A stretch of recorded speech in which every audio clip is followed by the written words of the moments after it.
अहिले हामी चाहिँ हङकङको बिग बुद्धको गएको अहिले मान्छेहरू यहाँ सबै टिकट काट्नलाई आज सन्डे पब्लिक होलिडे भएको भएर पनि एकदम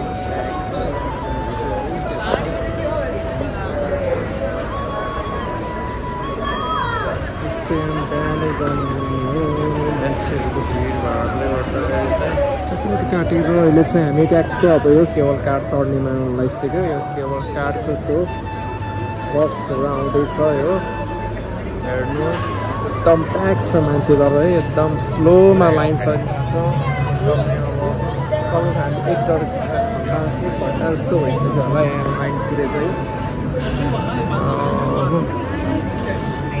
के गर्ने यस्तो फोटो यस्तो रहेछ यहाँ मान्छेहरू पनि आज एकदम भिडले गर्दाखेरि बल्ल हुँदैछ कारमा चढिसकेको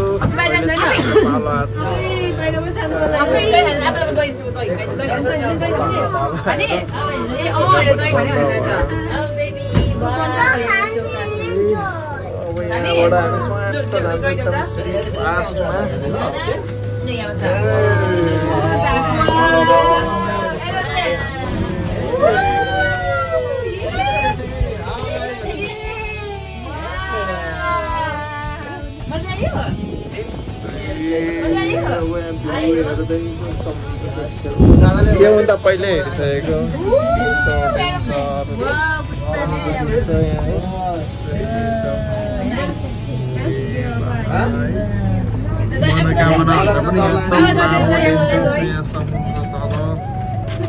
झन् त सिसावाला त डेन्जर हुँदैछ सिसावाला हेरेको भए त झन्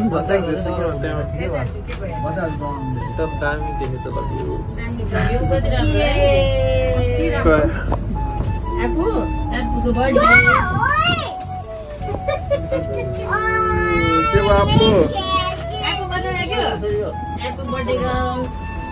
के हो खै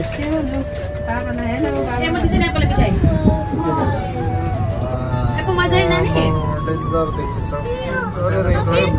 समुद्र है बिल्डिङ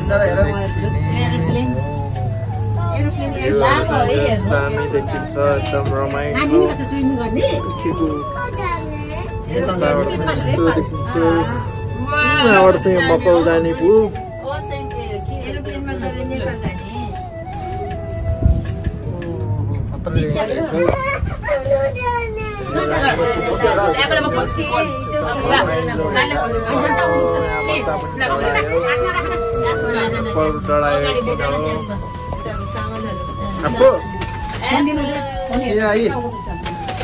झन् हल्ला गरिदिनु हुन्न कि धेरै हल्ला भयो कि चिच्चाइदियो हङकङको एयरपोर्ट है यहाँबाट चाहिँ एयरपोर्ट दामी देखिने रहेछ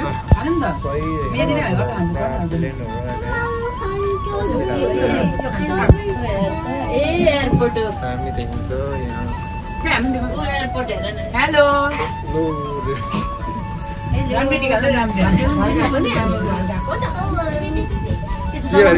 टोपी हेर्दा so many people. Oh, baby, baby, baby. देखियो ओ बेबी एयरपोर्ट चाहिँ सही देखेछ हामी बिग बुद्ध आउनलाई भन्नु ओ बेबी यहाँ पनि यहाँ त पुरो बाजेले भयो भने कोही जाँदै रहेछ कोही सानो बच्चाले आउँदै रहेछ देखेको चाहिँ पहिला नि यो बिग बुद्ध पनि कहानी पो छ त्यसै बिग बुद्ध बनाएको हैन नि मम्मी है काले के बोलाको काले के भन्ने बिग बुद्ध भन्दा के हावा हुरी टाइफोन बेसी आउने हो है अनि यो लम्बा बिग बुद्ध बनापछि चाहिँ डाइभर्स गर्नु भएको गाडी छ यो तल चाहिँ बिपी सबै कुरो बाजे ओ ठुलो टाइफोनहरु के हुने अरे अनि पछि सुन्दा मजा आएपछि चाहिँ अनि त्यस्तो फेरि राख्ने पनि अलि अल्तिर डाँडा पनि होला नि है यही ठाउँमा मकौ जाने पुल चाहिँ यहाँ रहेछ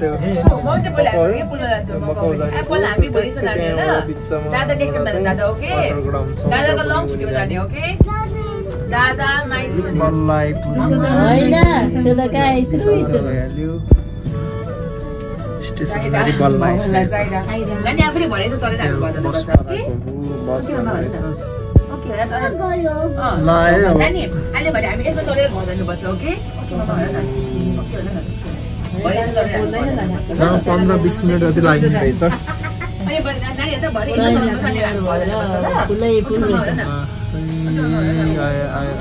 आयो साह्रै राम्रो जग्गा प्लेस पो छ डाँडाको टुप्पोमा होइन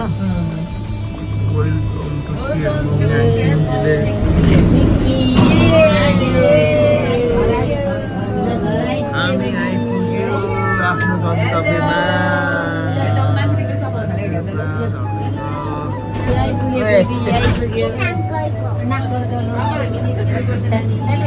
अब हामी निस्किनुपर्छ ल खर्च त्यसपछि हामीले जहाँ जुग निस्किने हो ल ल आयो आयो आयो आयो गाइजहरू कमन गाइजहरू यहाँ चढ्ने मान्छेहरू पनि त्यत्तिकै प्याक आम्मामा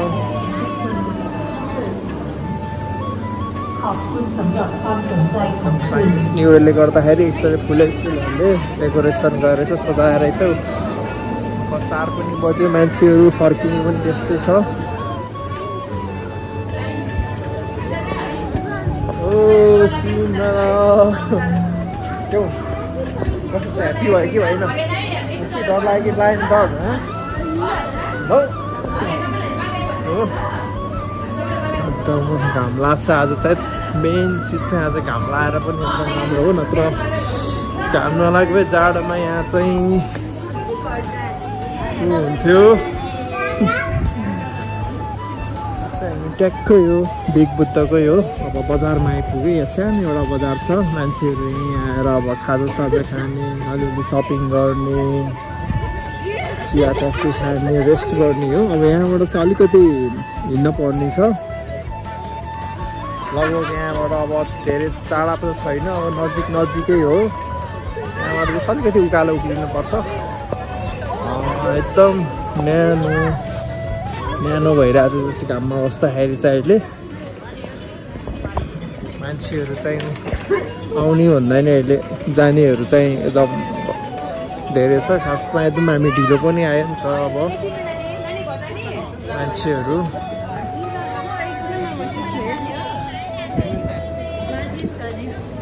जाम यो एकदम राम्रो डेकोरेसन गरेछ त्यतिखेर चाइनिज नयाँ वर्ष भएको कारणले पनि यतिखेर एकदम राम्रो डेकोरेसन गरेको छ यहाँ मान्छेहरू देख्नुहुन्छ त्यही हो मेन आज मौसम पनि एकदम खुल्ला छ निलो आकाश मान्छेहरूको भिडभाड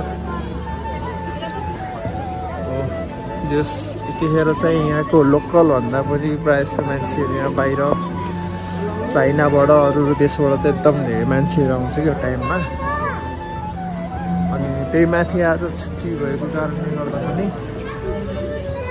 मान्छेहरू एकदम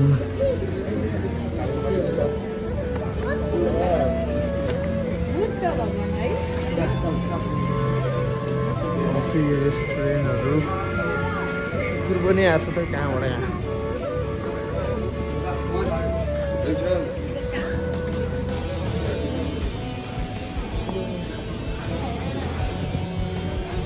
हङकङको चाहिँ एकदम यो मेन पर्यटकीय स्थल भनौँ न यो पनि पहिलोमा पर्छ यो बिग बुद्ध वाइ ओ माइ गॉड घोडा पहिलाको चाइनाको सैनिकहरू यस्तो रहेछ कि हामीले जुन चाइनिज फिल्महरूमा देख्छौँ नि त्यस्तै सैनिक पोसाकमा रहेछ है पुरा खतरा रहेछ त पक्का पनि तर घोडा चाहिँ नक्कली रहेछ कता गयो अरूहरू यही मेन बिग बुद्धमा नगएर अहिले नै कता गयो खै पुरा खिच्दैछ मान्छेहरूले अब हामीले खिच्न पर्ला जस्तो छ ल खिच्ने होइन सबैले फोटो खिचिरहेछ माथि चढ्ने ठाउँ यताबाट चाहिँ जाने मद्रास मेल टिकट अफिस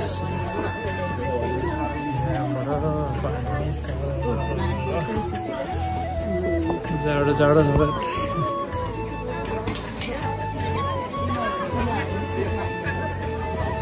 यहाँबाट चाहिँ अलिकति लगभग 5-7 मिनट चाहिँ हिँड्दै जानुपर्ने।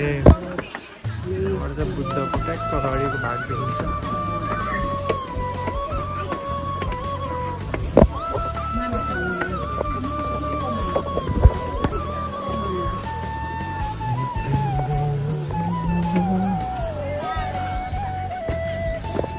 चोटि आयो अरे 5 चोटि 4 चोटि बुद्ध भगवान भएको ठाउँमा आइपुग्यो। यस्तो ठुलो अग्लो छ मान्छेहरू हेर्दैछ। धेरै हिँड्ने बानी नभएर पनि स्या भनेर तर कति फिट अग्लो है त्यो मलाई अलिक थाहा भएन। सेम पोखराको वहाँ शिवजी भन्दा पनि अग्लो रहेछ क्या हाइट त उति नै हो। काठमाडौँमा रहेको साँगाको शिवजी हो जस्तो लागेको हाइट। यहाँ चाहिँ के रहेछ सानो गाउँहरू सपिङ गर्ने ठाउँ रहेछ। यहाँबाट चाहिँ पछाडिको भ्यू दामी देखिन्छ। सानो सानो टापुहरू समुद्र यहाँ माथि जाने होइन त पछाडिको भाग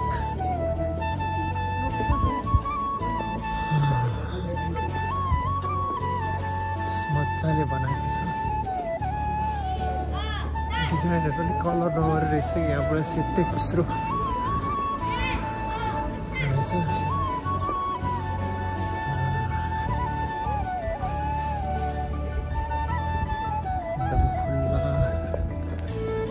सेम यो पोखराको स्तूपा जस्तै लगभग त्यही डिजाइन मोडल जस्तै रहेछ। यहाँ पनि त्यहाँ चाहिँ अलिक बोल्न दिन्न शान्त चुप्प लाग्नुपर्छ। यहाँ चाहिँ जस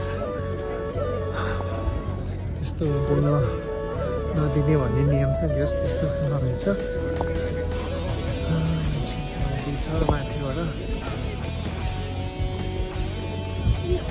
चाहिँ अहिले एक राउन्ड होइन छैन जान मिल्छ।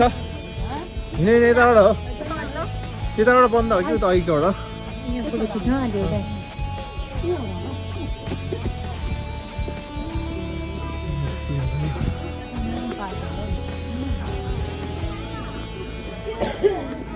सर्लक्कै एक राउन्ड होइन।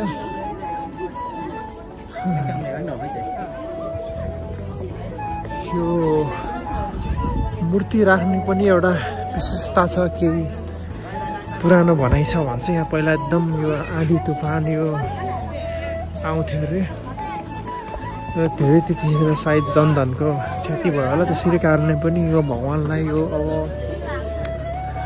मुरत हेरेर भन्छ कि त्यो हेरेर कुन ठाउँमा राख्दा उपयुक्त हुन्छ ठाउँमा त्यही अनुसारले नै यहाँ सही ठाउँ भएको गर्दा यहाँ नै राखिएको भन्ने मैले कता सुनेको पनि थिएँ। सायद त्यही होला। अन्त सबैमा एउटा आस्था विश्वास भन्ने कुरा पनि हुन्छ। त्यो भएर पनि त्यस्तो क्षति नहोस् भनेर सायद यहाँ राखेको हुनुपर्छ। फर्केको रात पनि भयो। यहाँबाट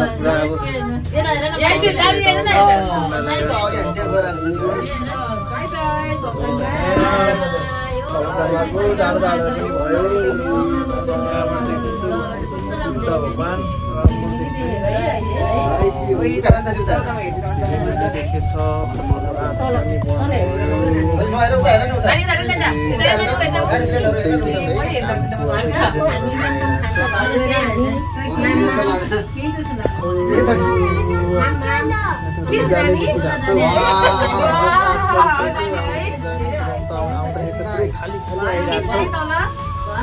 डब्बाहरू त खाली आइरहेको छ। यहाँबाट देखिन्छ तल पुरा डेन्जर देखिन्छ।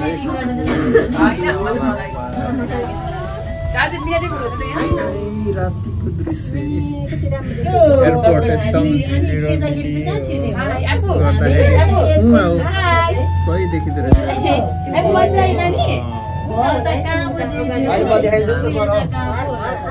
अँध्यारो भइसक्यो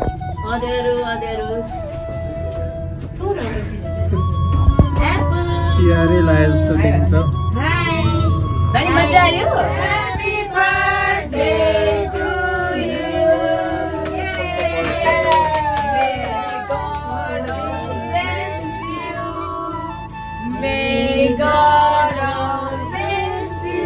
दामी देख्छ अब त घर यताबाट पनि अन्त दायाँ बायाँ चारतिरको सिन देख्छ रातिमा चाहिँ विशेष गरी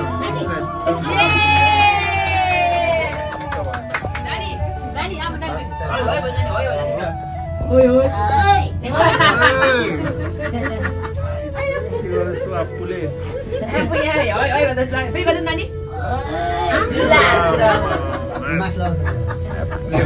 तरिकाले